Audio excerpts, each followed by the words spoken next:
Okay. All right. Hello, everybody, and welcome. Welcome, all you light workers and way showers. And here you are, 7 p.m. if you're in my time zone, or maybe late afternoon or later if you're somewhere else. And we're talking about Lightworker's Guide to Psychotherapy. Okay, so I'm seeing people signing in. I am a little late. Well, not that late, a minute late, because I was looking for my microphone. And oh, hi, Michelle. Hello, Michelle. When you say hello to all panelists and attendees. Because if I open up my chatty thingy, Michelle is saying hello, but you said hello to all panelists, so only I can see it. If you guys click down when you're saying hello, click down to all panelists and attendees, so we'll see who is on in the chat. And I hate wearing these headphones, but I cannot find my microphone. Like, it disappeared off this timeline and into another one. So I don't know what we're going to do about that, but hopefully the sound is better now. Let me see here. Okay. Here's what I'm going to do, guys. We've got an hour to talk about the Lightworker's Guide to Psychotherapy, and that's really an opener for a discussion I'm going to be building on further at a post-conference workshop next week. So next week, I'll be running a 3-hour workshop for the conference closing. I'm calling it Lost Art, Stolen Medicine, and it's going to be about reclaiming the transcendent in the psychotherapeutic work. So I will be building on some of the topics or some of the themes, let's say, that I'm going to be talking about tonight. It's also, I want to also structure this as an interactive because I don't have anyone to interview except me, but I'll be interviewing you. So I am planning on taking the first half hour to just throw out some concepts for you to chew on and throw out some reflections for you to delve into. And oh, wow, I'm not even plugged in. My goodness. I got a little carried away there with my tea and my relaxation, eh? So, and then by 7:30, after half an hour, I'll then open it up to you guys so we can have an interaction on what this means. I'm assuming if you signed up for a work, as I talk, I am working at plugging things back in. Hold on. I do not have tech support. I just have a dog sitting beside me. So, yeah, okay, sorry guys. Okay, because I don't want to lose power in the middle of everything.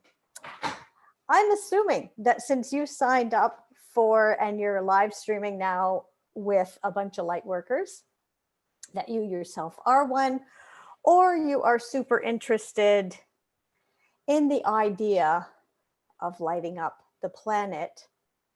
I begin every Daybreak conference when we're doing the in-person thing with light workers come in many forms. Therapist is one of them. We all play different roles in doing the light work. So let me take a quick check into your comments before I open up here.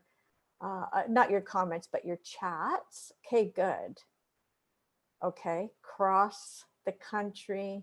Michelle, Therese, some of you I don't know, but hello to people that I don't know. I'm Karen Day. I think that says that somewhere. Terry, hello. I haven't seen you in a while. Thank you for making this happen, Terry, because this wouldn't be happening if it wasn't in your field of consciousness. How's that for leaping into some quantum theory? Tina, hello from Orangeville, Tina, and Gigi, who also goes by the name Julie Jean. Hey, Helen, you made it. Welcome. Michelle, Stephanie, the sound is more muffled now. The sound was better before you put on the headphones. Oh, really? Okay, hold on. How's that? Does that sound better? Let me know. Karen's here. Karen's in the house. Mississauga, Sherry and Guelph. Gloria, welcome. Welcome from New Westminster. I used to live on a street called New Westminster, but in the Toronto area, not Vancouver area. Welcome. Oh, very nice, you guys. Love your comments. Yes, sound better without the headphones. Okay, I guess we're not using headphones, but just keep me posted on that one. Hey, Lexi. Oh, welcome. Nice to see you, my sweet darling. Marilyn is here. Lexi's my niece, by the way. I don't call everyone a sweet darling, although you're all sweet darlings. Okay, the sound is better without the headphones. Well, jeepers, I wish I had my microphone, because if you guys start hearing the dog or, you know, stuff, just let me know and I'll put my headphones back in. Okay, just taking a quick check-in. Hey, Sean in Windsor, welcome. Nice to see you.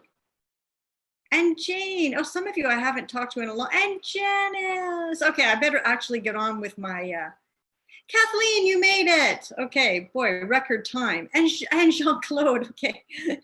They just made it here in the nick of time because for some reason our system did not send out invitations to where it should have. Okay. Let's see, sorry. Just wanted to say hello to everyone. Hello, Heidi. Nice to see you too. And Anna in London, Ontario. Oh, how sweet. I love your feedback. I could just sit here and read all your feedback, but I better get on with the show.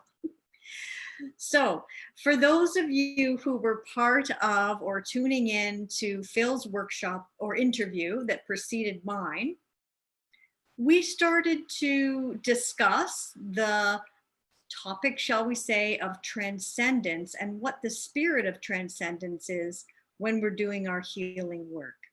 So I think that those of us who are called intuitively to be part of this conference that's called Transcendence in Psychotherapy are light workers. And I'll tell you why. I think that we are light workers because we intend consciously to increase the quotient of light on this planet.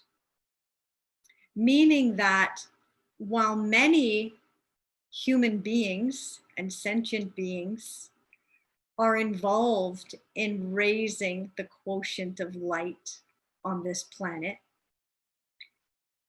not everybody sets a conscious intention to light up the planetary grid with the power of focused, everything I do is in the name of love, intention. So when you wake up every day and decide that you're going to do your work and that you're going to walk on this earth and that you're going to speak and that you're going to carry out your everyday with conscious intention to serve a planet that can, because you believe it can, move from dualism to non-dualism. And you do that work of non-duality and equanimity, and you do that work, which is really, as Phil and I were talking about early, a vibratory sort of frequency-inspired sort of commitment to bringing love, being love in everything you do. Knowing that, consciously knowing that, and consciously committing to a process of not only being love and knowing yourself as love, but also believing that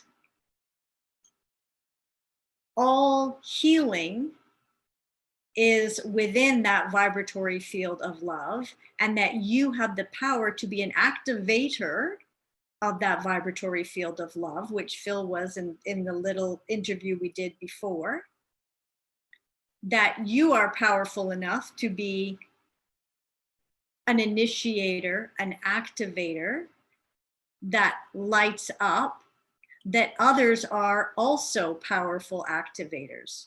And that each one of us, as we step in to that activation role, we step into moving the entire frame of consciousness on the planet. By moving the entire frame of consciousness on the planet, we create, this is the quantum bit, we create a reality. And since you're in this workshop that's called the Lightworker's Guide to Psychotherapy, let me throw out some more quantum stuff and some more new age stuff. We're moving from three-dimensional dualism, polarity, to non-dualism, integration, love, unity, oneness. You believe that is possible. Not only do you believe that is possible, you dedicate your life to it. You dedicate your life to how may I be of service to lighting up the grid. And what I mean by lighting up the grid is I mean the planetary field of consciousness. So we started to touch on that in the earlier interview with Phil, when we were talking a little bit about, the quantum physics and the role of the observer on influencing and wave theory and all that stuff. So just as human beings evolve, the Earth's vibratory field also evolves. So just as we evolve physically and mentally, we also evolved spiritually. As we evolve, we expand our consciousness. When we're activated, such as we were, perhaps some of you were during that sound healing with Phil just before I came on. So as we're activated, then that field within us that both mirrors and reinforces one particular reality lights up. And so we consciously work to continually maintain ourselves as activators of that light, because we recognize the power of it. Simply by embodying it, we are healing. Simply by intending it, we are healing in our beingness. And the tools and the techniques and all the things, that is all brought within this frame of consciousness, this field of awareness. That is, how may I, as Matt Kahn says, anchor in the light. When you consciously and with intention dedicate your life to that, you're a light worker. Now, that's my definition. That doesn't mean it's the right one. I didn't look in the dictionary ahead of time and see if there even was. I mean, this term is getting thrown around a lot, which is great. You may have your own terms for light work. My dog is a light worker. Now I don't know if he consciously intends to be one, but he's a walking activator. I'm looking over here because I kind of want to show him to you guys, but he's sleeping in a little ball, so I won't interrupt him. But his beingness activates that light within. So we could have a fun discussion about what being a light worker means to you. And if you commit to this path of being a light worker, or a way shower, or a grid worker, or a being of love, then what does that mean in the therapeutic work you do? So if you have your own definitions for light worker, go ahead and light up the chat room and let's see what you got. Let's make this an interactive discussion.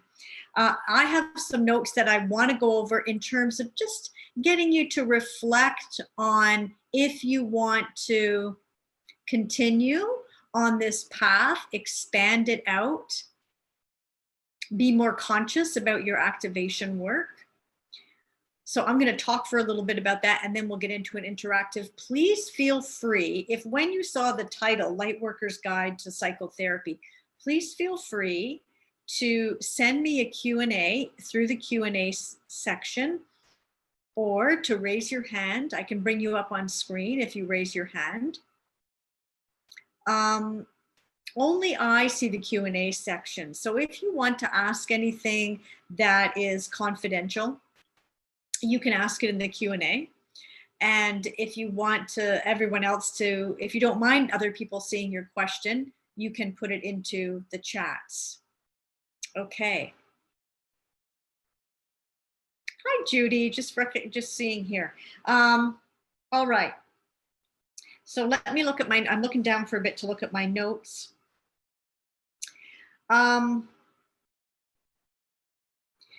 So I wanted to draw a little bit about more from Matt Kahn, who talks about anchoring in the light, and Matt will be part of our 2021 faculty. I'm jumping ahead a bit, but he talks about light workers coming in different waves. He talks about 3 waves of light workers, and he talks about how when we consciously decide to be a light worker, we're in what he calls the first wave. Different spiritual teachers have a different spin on this. I just like this one. And that first wave of light workers, by our beingness and by our intention, we are blessing the quantum field. The other piece, and I'll get more into that in a second, first wave, second wave, and third wave, not my framework, but Matt Kahn's framework for understanding that.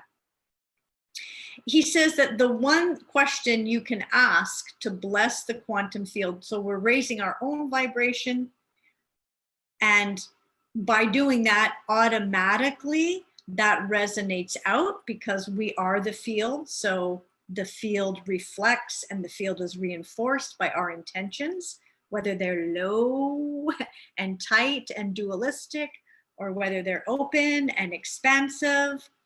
And so by influencing that vibratory field, we bless it just by being it. And we can ask this one question: how can I serve? And that one question, and living your life in dedication to that, how can I serve, is what makes you a light worker. Now, I don't mean how can I serve, like, can I get you some tea today?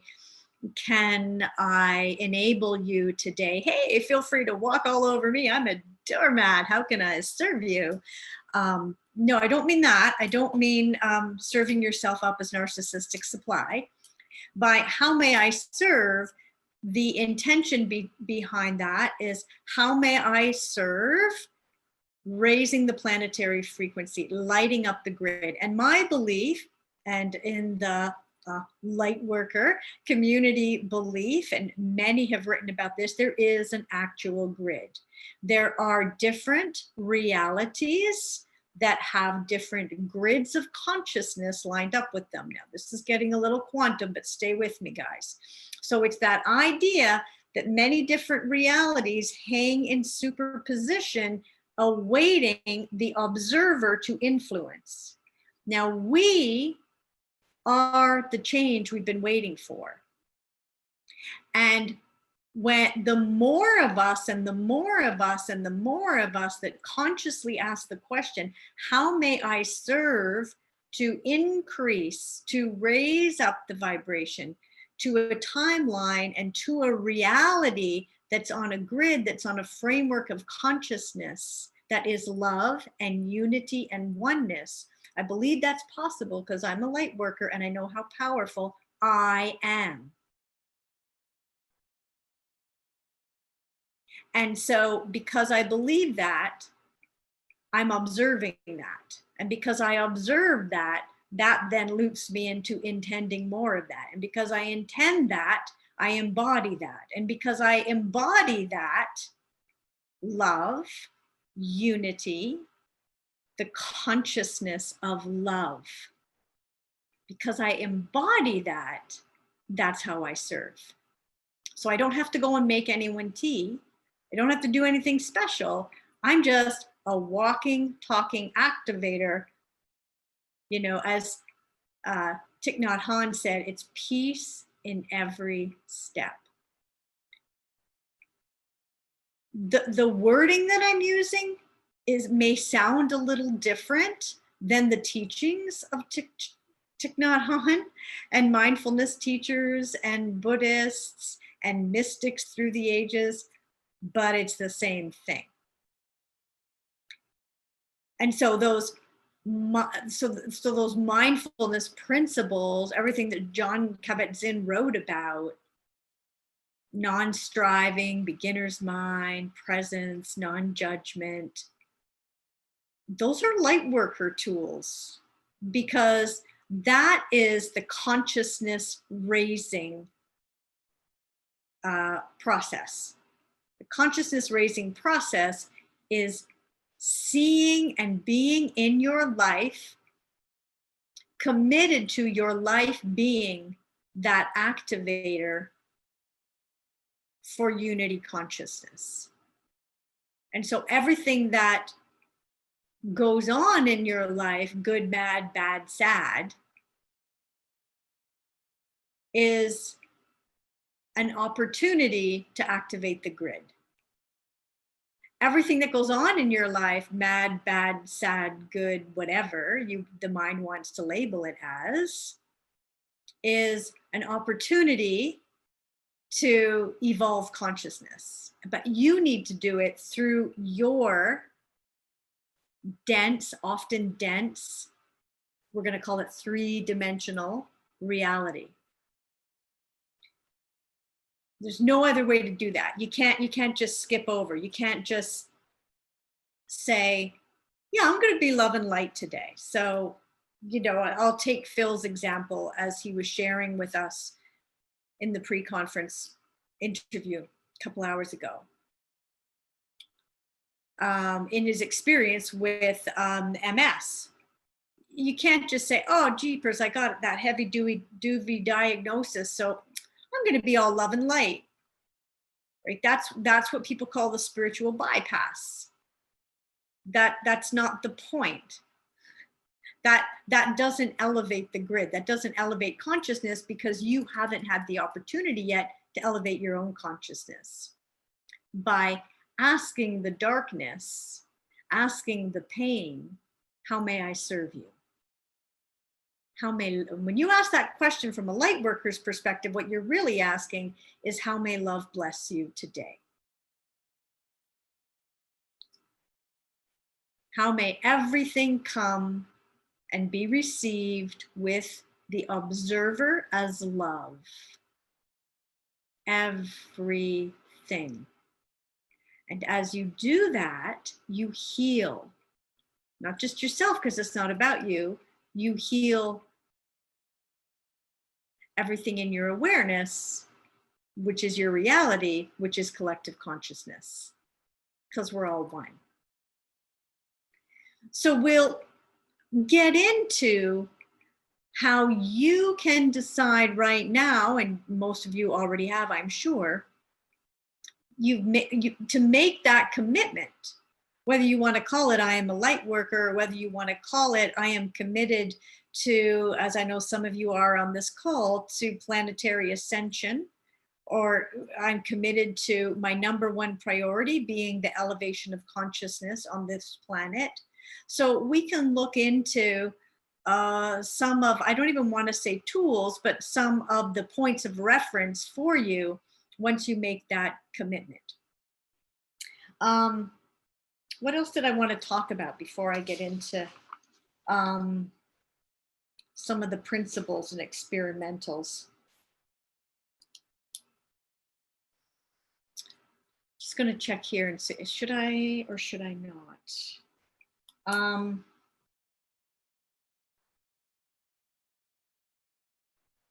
Oh yeah, evolution. Okay. I'm just looking at my notes. I was going to talk about timelines, but I think I've talked enough about it for now. We'll see if it comes up again. So let's talk about evolution. This is really about evolution. So when we're when we're bringing light, can we say that? No, that sounds too simplistic. When we're following the Lightworker's Guide to the Galaxy, we're thinking about raising consciousness, evolving consciousness. So, just as we, I want to pick up on something I was saying earlier, just as we evolve physically and mentally through the ages, we also evolve spiritually via consciousness through the ages. And I believe that the earth is also evolving consciousness, and that we're all one. It's all one big exploration of raising up our consciousness. I'm saying raising up, which I know is a dualistic term, but it's all we got right now. And so I will talk a little bit about timelines now. So there are multiple realities through perception that we can tap into. Each reality has its own timeline. So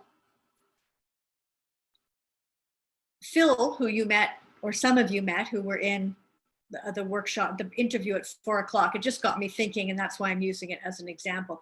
Phil was saying when he had everything taken away from him and he was lying in a hospital bed and couldn't do anything because he'd been literally just taken right off his feet, and had when he was first diagnosed with MS. I think he said he was in the hospital for 5 weeks and couldn't move and couldn't speak, couldn't play music, and so on. And so he talked about how he met with a Buddhist teacher, for one thing, and started to reflect on how he could be of service. And that was preceded by him having an experience where he asked the question, okay, what now? And he began to think about that. What now, given what is? And so those thoughts directed him into observing a particular timeline, a particular reality. That one thought leads to another thought, leads to an action, leads to an enhanced awareness, leads to the Phil you saw today on the call, who's now playing music again. And you saw the beautiful work that has been his phoenix rising from the ashes of despair. Now, had he been in the hospital, wiped off his feet, lost everything he was attached to, couldn't play music, had he decided to re-engage with the thought of, forget this isn't fair, why did this happen to me, I don't want to look at this, as I'm sure those thoughts came to him. I don't know, I didn't ask him, but I'm assuming those thoughts, many thoughts would arise in those situations. Had he decided to give attention and to embody those thoughts, then those thoughts would have led to other thoughts in that frame of reference, in that field of awareness, in that frequency. Just as music has frequency, just as brain waves and heart waves have frequency, so too do our thoughts.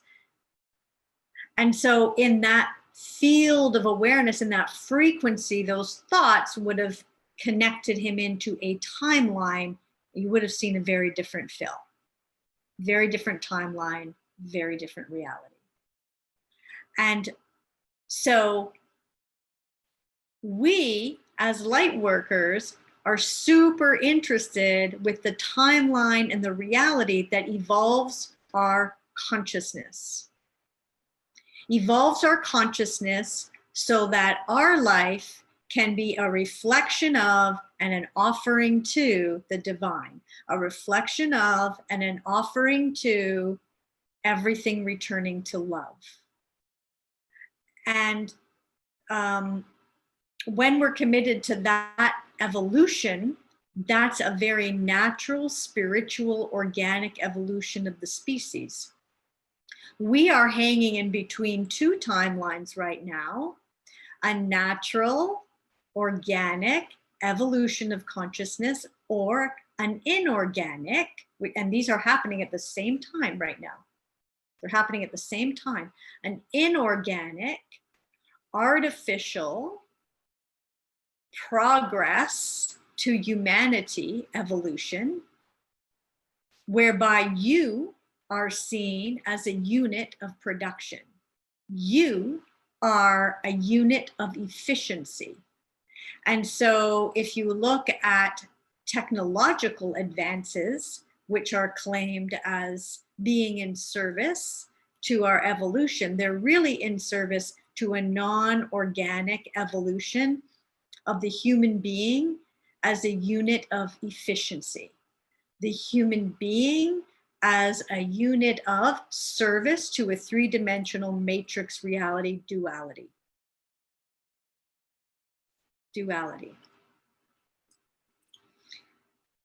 At the same time, we have transpiring before us a timeline of our organic spiritual evolution of consciousness that will change, activate, and evolve who we are as beings through our awareness, through our intention, through my heart connecting with your heart. Feel that power. Know that power. That's called a transmission. And it's different than a transmission that's received through this groovy computer or your cell phone, which is part of an inorganic evolution, part of an inorganic progress that has nothing to do with the progress of who we are, but everything to do with the progress of ourselves as units of efficiency, creators of duality. Okay, well, thank you, Anne-Marie. That's nice that you're saying it's transformational. I'm on, oh, you're lovely, thank you. You're also my sister, but thank you. No, I mean, she's actually my sister, not just my spiritual sister, because we're all spiritual brothers and sisters. Okay, so yeah, so when we're committed to that evolution of consciousness, that's what light work is about. So I talked about the spiritual bypass because right away, as soon as you talk about love and light, that's seen as a spiritual bypass. And it can be, certainly. So the way you know if you're in a spiritual bypass or actually doing light work is that it's a very simple question, real simple litmus test for you. Is there some element of escapism here? Is there something I don't want to see, that I don't want to look at? Which brings me to one of the principles I wanted to touch on, and I'll get more into it when I do the 3-hour workshop next week. But by being a light worker and setting my dedication and my intention to creating heaven on earth, that's what Eckhart Tolle meant when he talked about the new earth.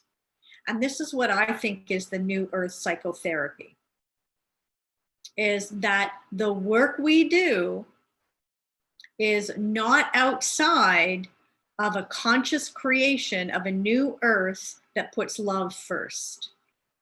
And so in that new earth reality, and where we are walking activators of that new earth, committed to transformative evolutionary consciousness for all, as one of my spiritual teachers, Sandra Walters, says, for all willing hearts, right? It's a choice. It's definitely a choice. This perception field, everything's a choice. Everything's free will.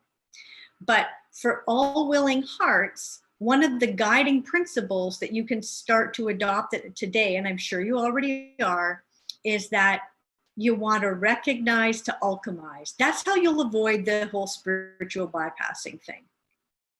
So remember how I was talking about earlier that everything in your life, everything in our clients' lives, that appears as pain, or it appears as things falling apart, these are the things that want to be returned to the observer who is observing as love.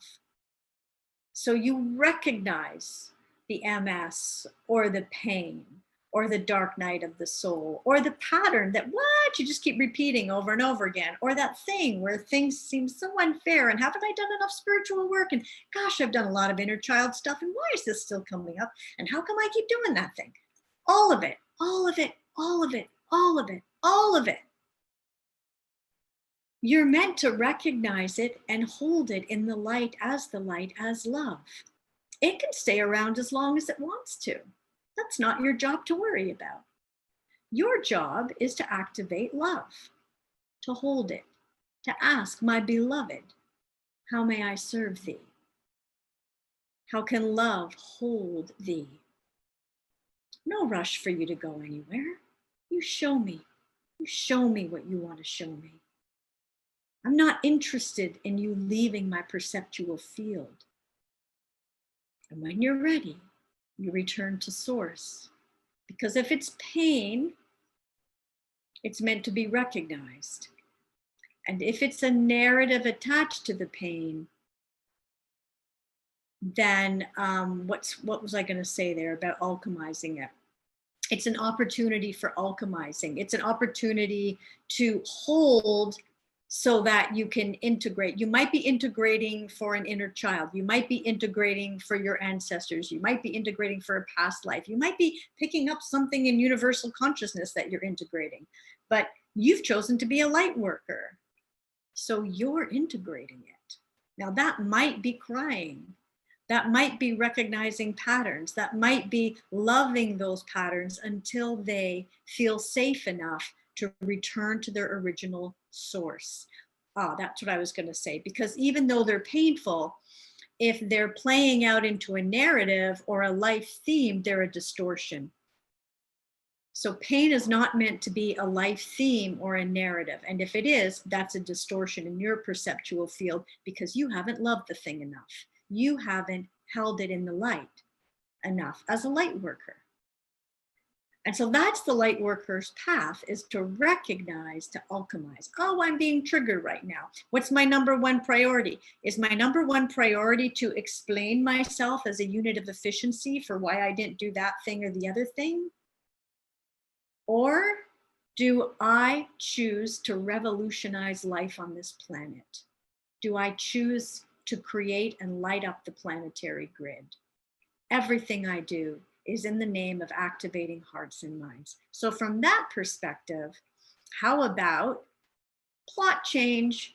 I don't respond in a defensive or explanatory way to a trigger that's related to a long-standing pattern of something or another. How about I respond as love, where everything's allowed? People's projections are allowed because that's coming for love. Triggers are allowed because that's coming for love. And I'm not wiped out by them because I am love, which is the most powerful thing in the world. And it has nothing to do with my story or my mind. It has everything to do with who I am and who you are. And who I am and who you are, we are not the distortions that are running lives. We are love that has no distortion. And so we return to it again and again and again and again. And that's a light worker.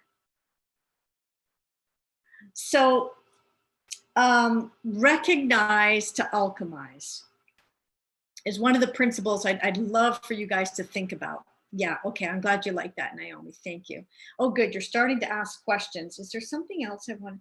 Yeah, I had a little experimental plan, but let's see how it goes.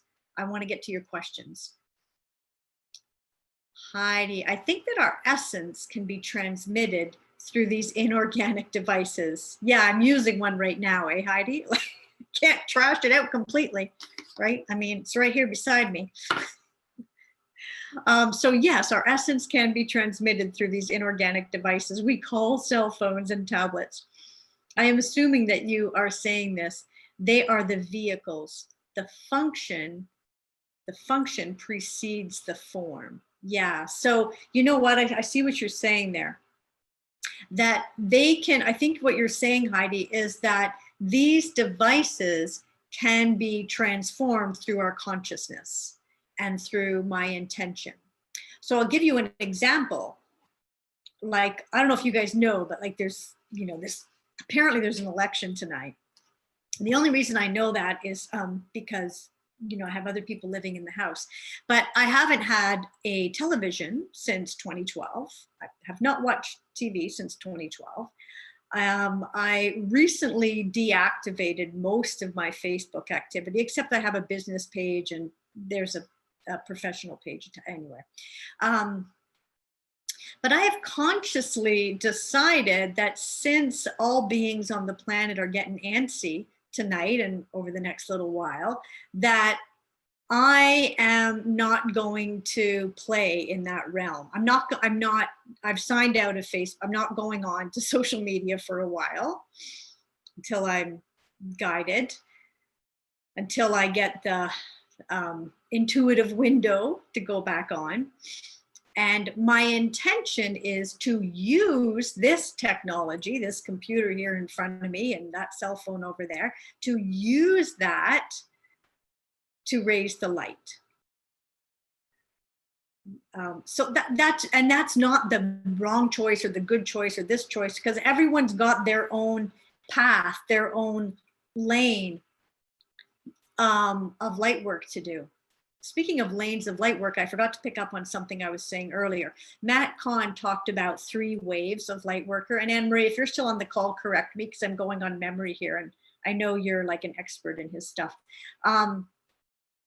So the first wave is the people who are consciously anchoring the light every day, like we're doing now. The second wave are people who are in a fight. So are in that, maybe that dark night of the soul, maybe that duality.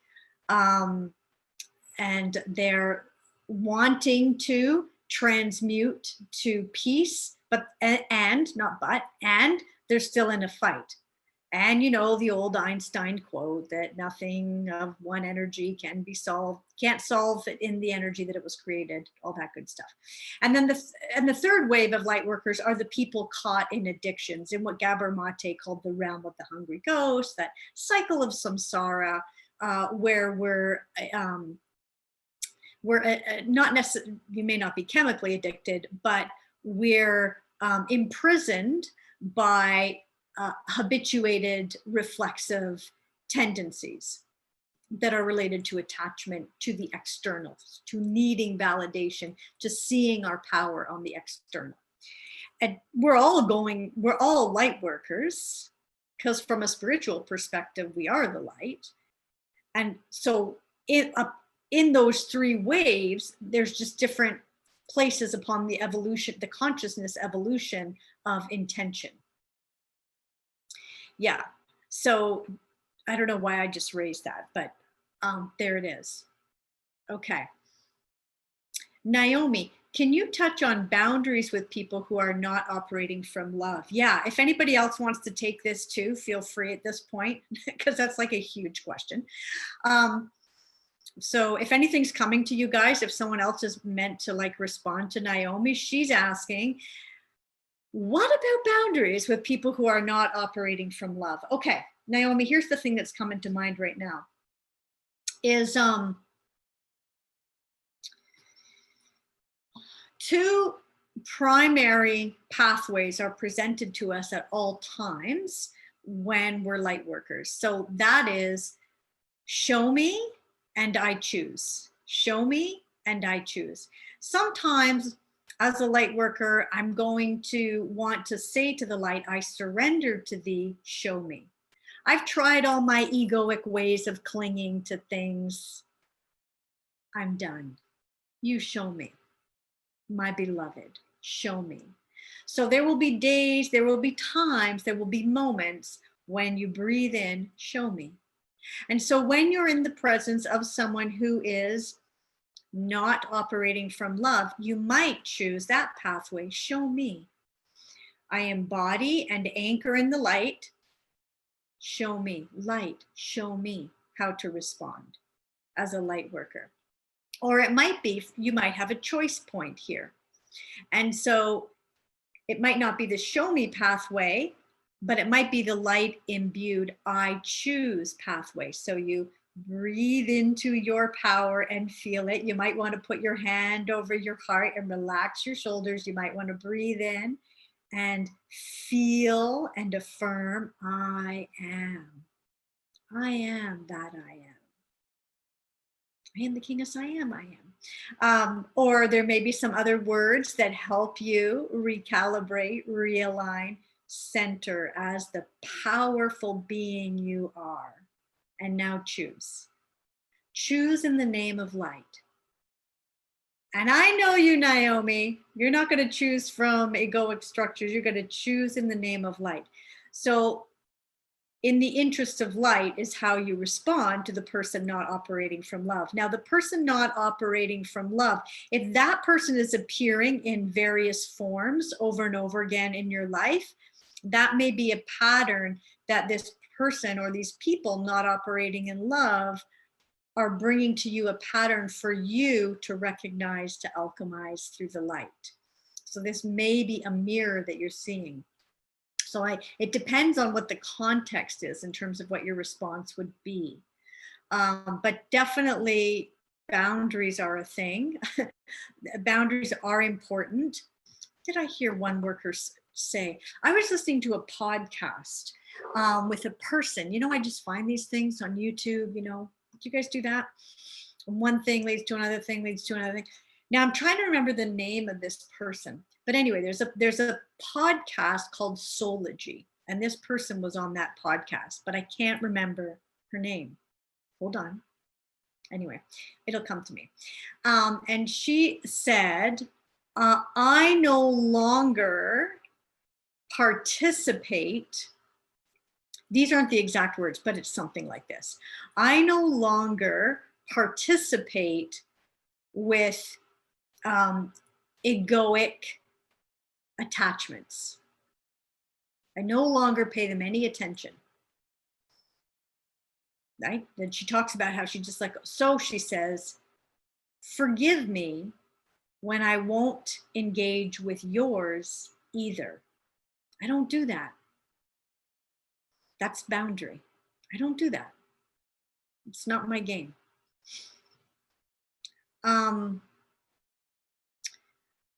Jean-Claude, does that mean that the first wave light workers, which is not my term, so I'm a little bit out of my league here. This is a Matt Kahn thing. But does that mean first wave light workers are on a higher level of consciousness from your recent explanations of the 3 waves of light workers? I don't know. I guess from a simplistic viewpoint, maybe, but then from another viewpoint, maybe not. Because who's to say that the people in addictions aren't actually serving a sole purpose, which is to activate you, to set your boundaries, or to, I don't know, do something in service to the evolution of consciousness. You don't know what the soul contract is. But on a simplistic viewpoint, evolution of consciousness is about our conscious awareness and our conscious decisions. Building again on what Matt Kahn says about this, a conscious decision to see source as within. So because source is within and not outside, I always go within the light to see, to feel, to heal. It's always this way, return to love, this way, return to love, this way, return to love. So those who are in the 3rd wave are not doing that. They're not closing the circle by returning to love. They're going outside, you. So there's definitely a difference in terms of conscious commitment to awareness of where the onus of power is, where it lies. Someone else who talks about this, another great spiritual teacher, is Michael Beckwith. And his take on it is that people can, let's say you wake up tomorrow and you say, you know what? Yes, I'm going to evolve my consciousness. I'm committed to this. Yeah, right. Oh, right on. I'm a light worker. Okay. So you might be first in this cycle, in this phase, in your evolution of spiritual consciousness. You might be in this evolution, this phase of life happens to me. So that's outside, external sources of definition, external sources of healing. Life happens to me. I have no control over it, right? And then second stage, phase, this is Michael Beckwith stuff, of your evolution of consciousness is not life happens to me, but life happens by me. Life happens by me. Wait a sec. I'm a powerful being of light. I'm more powerful than my thought patterns. I'm more powerful than my triggers. I'm more powerful than my emotional patterns. I shall decide. I shall call it forth. I shall usher in the new reality. I am the hero, which is great. Good. That's one step up. But as we all know and have probably experienced by now, sometimes the universe has other plans other than what we think, that we're spiritually in charge, but we're egoically in charge. And since you set the intention to be a light worker, there's going to be a little dismantling occurring there. So then the third phase of evolution of consciousness is life happens through me. That light happens through me. And I bless that. I bless that with my beingness and all that I am. Gigi, yeah, we all have our come back to center, come back, my beloved techniques and interventions. So Gigi is pointing to the Ho'oponopono. All of these things, please share them with your clients, because you may not talk about light work and quantum physics and unity consciousness with your clients. Some may be up for that. But certainly everyone speaks the language of intention.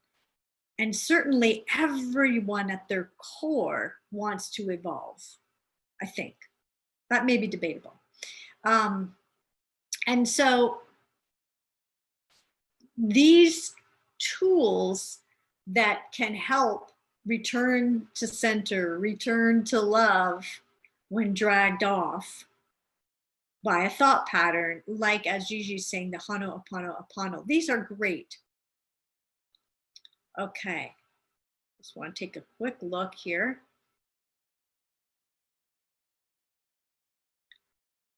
Miranda is responding to Naomi, who loves the idea of freedom.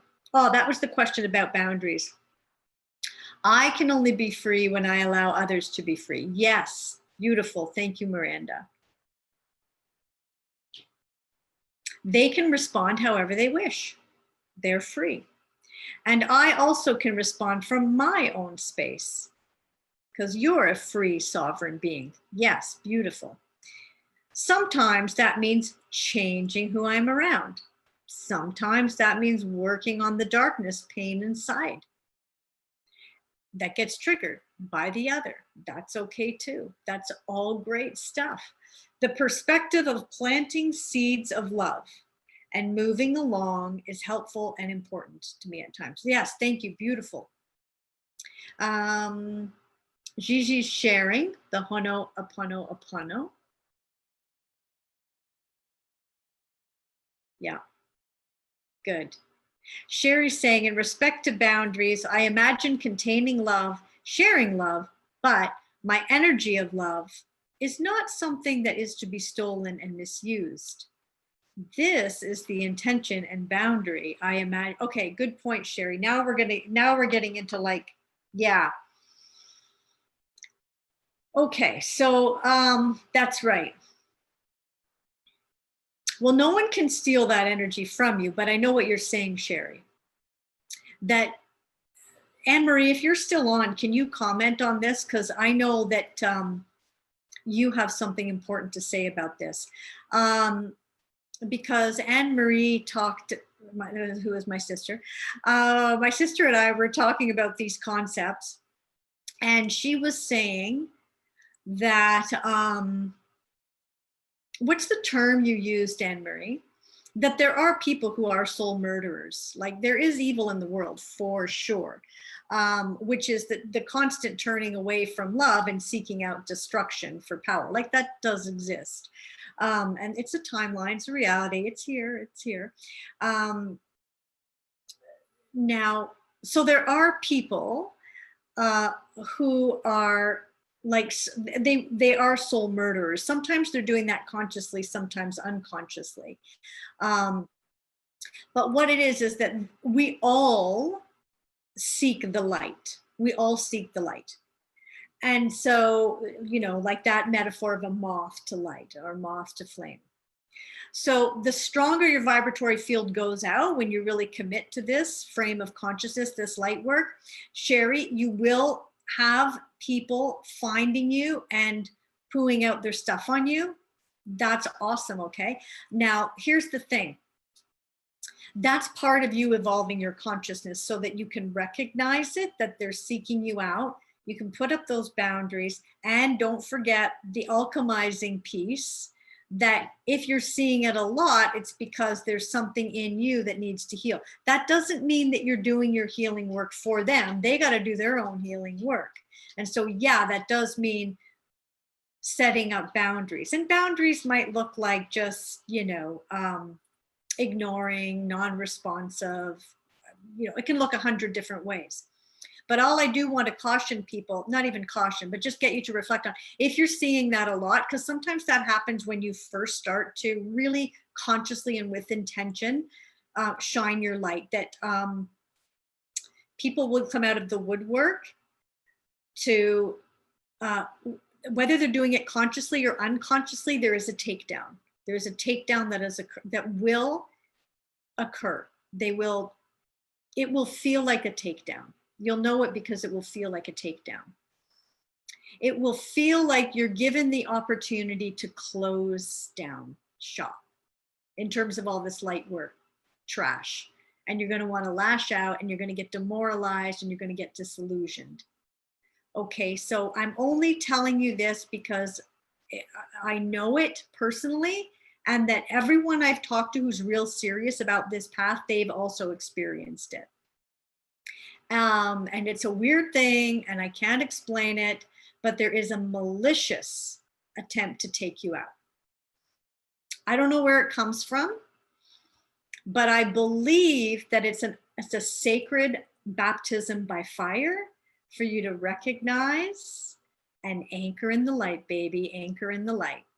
And those people, you're not going to see them very much. But for a while, you might see them a lot. So just keep that in mind. I want to keep that in mind too with boundaries. Okay. Yes, my darling, my darling Janice, I'm sorry that it's happening to you. Well, if you choose to be a light worker, did I say it was going to be easy, and did I say it was going to be all love and light? The darkness comes to the light too. Let me end on, speaking of darkness coming to light,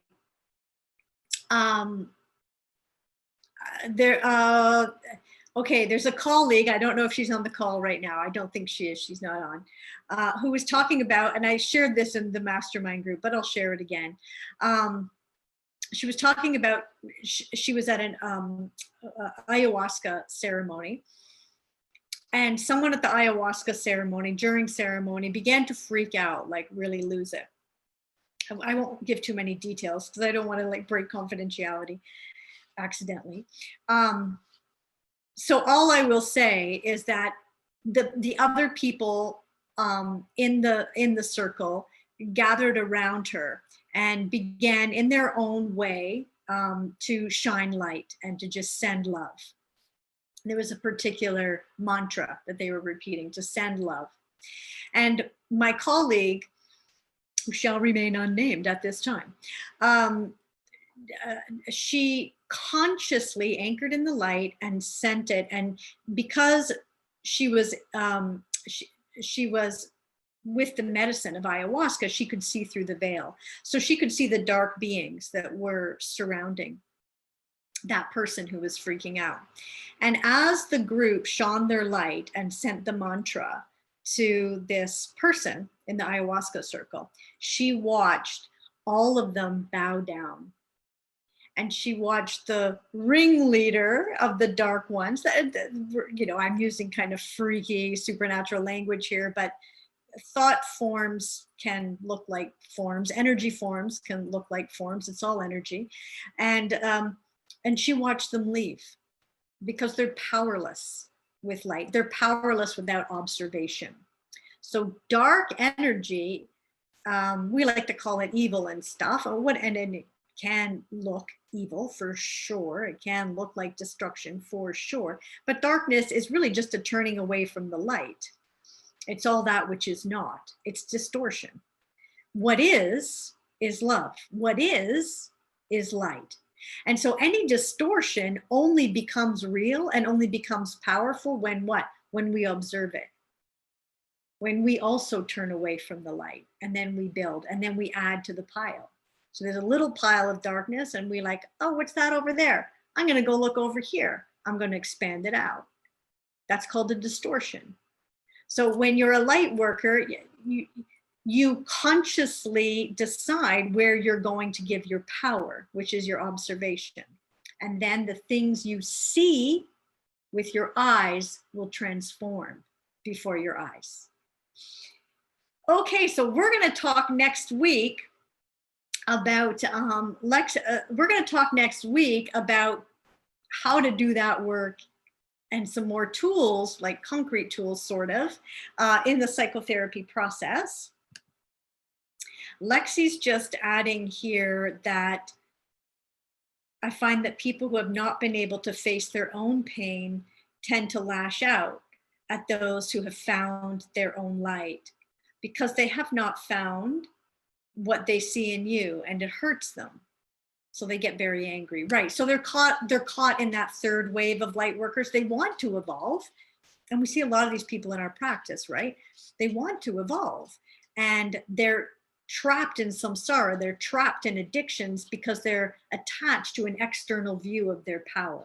And so it's very hurtful to see power that is external to them, that is not healing them, because they haven't turned inward. Okay, you guys, I'm so glad you all showed up, and I'm so glad you started this discussion with me. Let's keep it going for the rest of the week. Yeah, let's just keep talking about raising the light, lighting up the planet. And like I say, next week, closing workshop, we're gonna have more time for this. In the meantime, feel free to send me your email thoughts. I like them, and they can, I'll make my way, they'll make their way into the workshop next week. And hey, Sandy, nice to see you. I'm just seeing some of your names here. And I will see you guys tomorrow if you can join in, or I'll see you at the next workshop that you can join in. Little technical thing, what I'm gonna do, hopefully, so that you don't have to wait till next week, is when you go to the conference sign-in page, I'm just gonna upload the link to the recording and the handout. So, because a couple of you were saying you don't wanna wait till next week. We'll like pretty it up next week, but for now, just go into your conference sign-in page where you have all the workshops showing up, the one where you use that password, Light Up the Planet. And as the interviews and the workshops and the sessions complete, I'll put the recording up, or Anna will put the recording up, or someone will put the recording up with the handouts. Okay, thanks you guys. I love your light too. Blessings, and shine on you, crazy diamonds. And we'll talk to you soon. Bye for now.